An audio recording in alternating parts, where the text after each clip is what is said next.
Okay,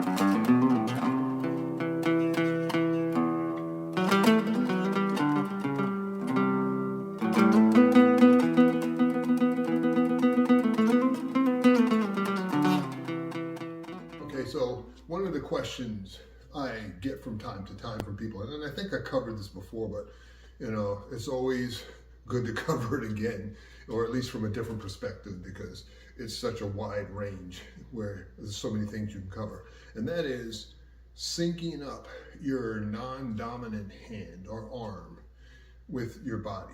In other words, very few people are actually born what we call ambidextrous, right? Where they have the same level of control with with each hand. So I'm a righty. So because I'm a righty and I do a lot of stuff with my right hand, it's my dominant arm. So when I write with my right hand. The problem though is in a real fight, and this is a brilliant insight by Grandmaster Perkins, in a real fight, your arms are equal. And so because your arms are equal, and we're not asking people to learn calligraphy. We're just asking you, if you got to punch somebody with your non-dominant arm, that you train well enough to be able to control it, to be able to hit with maximum power. And of course, I've had people say, well, you want to lead with your non-dominant arm. And it's all nonsense. It doesn't matter. Here's why. You go into the gym and you're doing bench press, right? So I'll stand like this. And I've gone over this before, but it always bears repeating. You take the weight off the bar, and then when you go to push it, do you go like this? No, I don't go like this, right? I push the weight equally because your arms in a fight, again, are equal. So you just want to keep that in mind. When you want to gain more control, one of the things I've found is to do things that synchronize both of your hands. In other words, internally, I can feel the difference in my arms when they move. So what I like to do is, I'll stand sideways. I like to move my dominant arm first, get that feeling, and then model, not mimic, model the same feeling in my non-dominant arm to try to make it feel equal to how this feels. So if I only move my right arm this little bit, and obviously I can see that, I want to feel the same way in my joints. I want to feel my left arm moving just as smooth. What you're going to find is your non-dominant arm actually tends to move faster than your dominant arm. And the reason is because you just haven't developed the neuromuscular coordination to smooth out the movement. So it tends to get more jerky, which makes sense. So I try to actually slow my non-dominant arm down to synchronize it with my dominant arm. And I just do stuff like this, where I'm trying to concentrate on feeling how this feels. The first thing you're going to notice is your non-dominant arm is going to want to move more than what is necessary. The next thing you're going to notice with your non-dominant arm is it's probably going to start getting a little tired, or at least some of the muscles in your arm, especially in the shoulder area, if you're doing stuff like this, are going to start getting tired. And the reason for that is you're forcing the muscles to learn how to move to a new pattern. It's just like weightlifting, it's muscle confusion. You do a new workout, I don't care how strong you are, there's always a period of awkwardness until you learn those, that new routine or those new exercises. And so a lot of times the weight feels heavier than it probably really is, just because you got to learn how to control the weight. So as I'm doing this kind of stuff, then going back and forth, I'm just concentrating internally on how my non-dominant arm feels.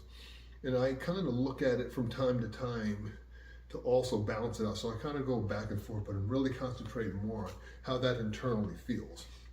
After a while, when I start throwing punches, I'm trying to feel in the non-dominant arm the same feel I have in my dominant arm.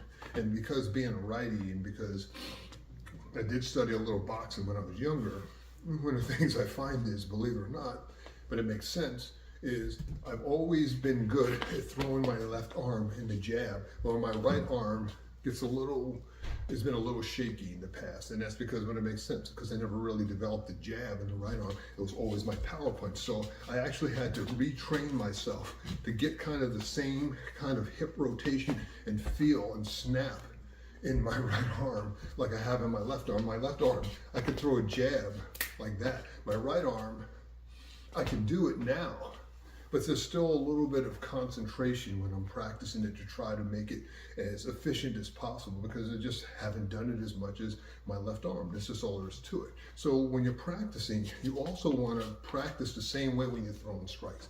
And the same goes for your legs. If you're right leg dominant, you want to practice doing the same kicks with your left leg. Is it always going to be the same? No.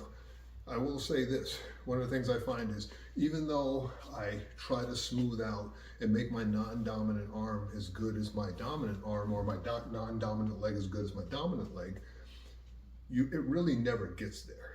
In fact, and this was one of the observations that Grandmaster Perkins had, the more, because he was a righty too, but the more he developed his non-dominant arm, the more efficient his dominant arm became, which is pretty interesting. And it could, who knows, it could be psychological, I don't know. But that's the way he felt. But I found the same thing, that the more I concentrate here, developing this, the easier stuff got with my non-dominant arm, which is pretty interesting. But the point is, you want to practice this stuff.